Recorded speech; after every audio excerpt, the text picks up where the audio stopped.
వరంగల్ జిల్లా 16 చింతల తండాలో జంట హత్యలకు పాల్పడిన మేకల రాగరాజును హనుమకొండలోని పింగళి కళాశాల జంక్షన్లో పట్టుకోవడం జరిగిందని Narsampet east zone DCP Ravinder తెలిపారు. గతంలో నాగరాజుకు దీపికకు ప్రేమ పెళ్లి జరిగిందని, వారిరువురు మధ్య కలహాలు ఏర్పడటంతో నాగరాజుపై దీపిక కేసు పెట్టడం జరిగిందని చెప్పారు. ఈ విషయంపై వారిద్దరికీ కౌన్సిలింగ్ ఇవ్వడం కూడా జరిగిందన్నారు. అట్లాగే గత సంవత్సరం డిసెంబర్ నుంచి వీరు వేరువేరుగా ఉంటున్నారన్నారు. దీంతో నాగరాజు దీపిక కుటుంబంపై కక్ష పెట్టుకున్నారన్నారు. ఘటన జరిగిన రాత్రి నాగరాజు ఫ్రెండ్స్తో మద్యం తాగి 2 గంటల సమయంలో బయట నిద్రిస్తున్న దీపిక తల్లిదండ్రులైన బానోత్ శ్రీనివాస్ సుగుణపై ఒక్కసారిగా కత్తితో దాడి చేసి హత్య చేశాడని చెప్పారు. నిందితుడు నాగరాజుపై అటెంప్ట్ మర్డర్ కేసులు నమోదు చేయడం జరిగిందని ఈస్ట్ జోన్ డీసీపీ రవీందర్ వెల్లడించారు.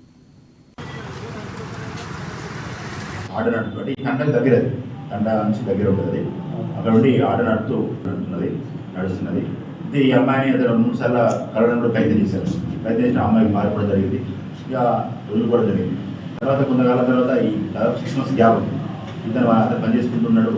వాళ్ళు కూడా ఎలాంటి లేదు అంటే వదిలిపెట్టే కాన్సెప్ట్ వాళ్ళ మా బాబు వేరే సంబంధం చూసుకున్నారని ఉద్దేశంతో వాళ్ళు కూడా వేరే సంబంధం చూసుకునే సమాచారము ఇతనికి తెలిసి చెప్పలే కానీ కోర్సులు అడిగినట్టు ఐంపీ కావచ్చు అనే ఒక సూచనప్రాయంగా వాళ్ళు చెప్పారు.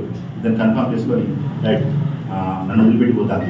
వీళ్ళంతా ఎవరైతే పేరెంట్స్ ఉన్నారో వాళ్ళందరూ వాళ్ళ అమ్మాయిని డైవర్ట్ చేసి అమ్మాయి పేరు బాగా చేసి అమ్మాయిని నాకు తక్కువ కూర్చోండి యొక్క వెల్టీ అనేది లోపల డెవలప్ చేసుకోవడం జరిగింది.